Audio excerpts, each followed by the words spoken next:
嚟到冰島嘅第3集，我想同大家介紹下呢一個瀑布，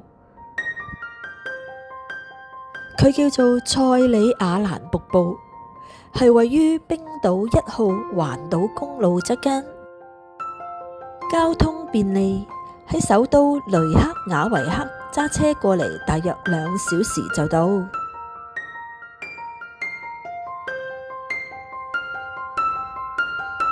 塞里亞蘭瀑布高約60公尺，流線細長，喺懸崖垂直傾瀉落嚟，遊客亦都可以近距離感受水花，同埋聆聽激流，能夠拍攝出極具動感同埋美感嘅相片。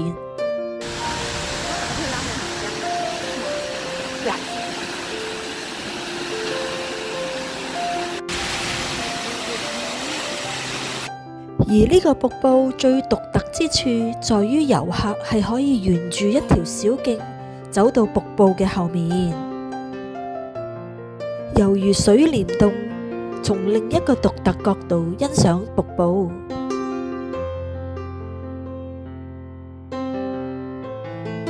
後面嘅景色非常壯麗，亦都係冰島唯一可以有咁樣體驗嘅瀑布啊！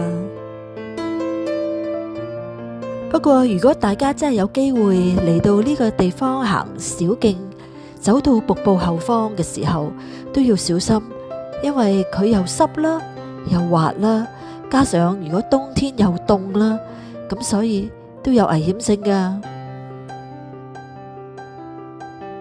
嚟塞里亞蘭瀑布係唔需要門票，但係喺冬季由於會結冰，瀑布後方嘅小徑呢，有機會會關閉嘅。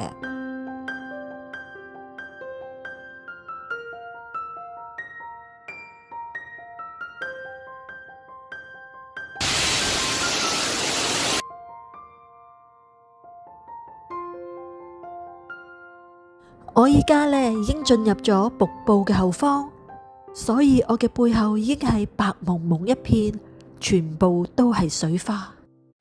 跟住落嚟同大家探索一個有幾百年歷史嘅洞穴。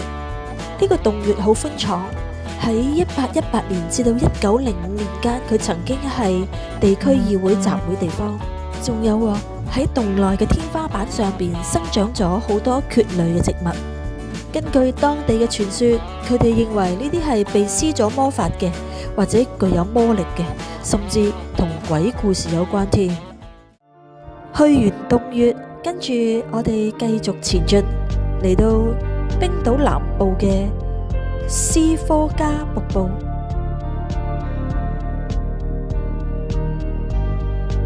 斯科加瀑布亦都係冰島其中最大嘅瀑布之一。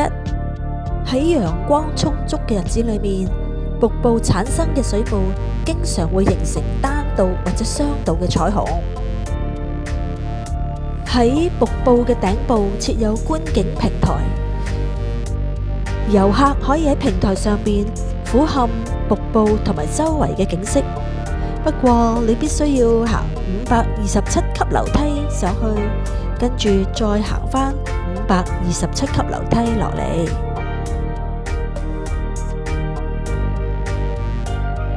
唔難行嘅，一步一步慢慢嚟就可以㗎啦。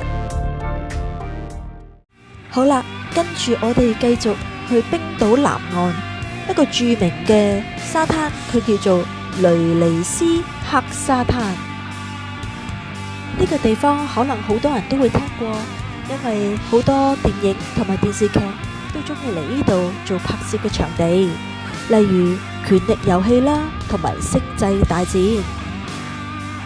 雷尼斯克沙灘係以其獨特嘅黑色沙粒、玄武岩柱同埋洶湧嘅海浪而聞名。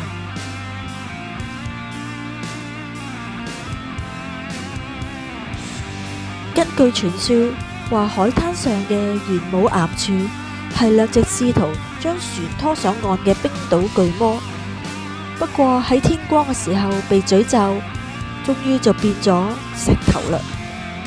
因此形成咗咁獨特嘅景觀。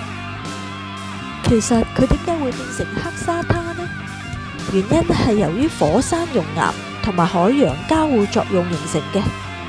沙灘嘅黑色沙子係嚟自於當地頻繁嘅火山爆發，熔岩流入冰冷嘅海水後快速冷卻，因此形成咗黑色嘅火山岩。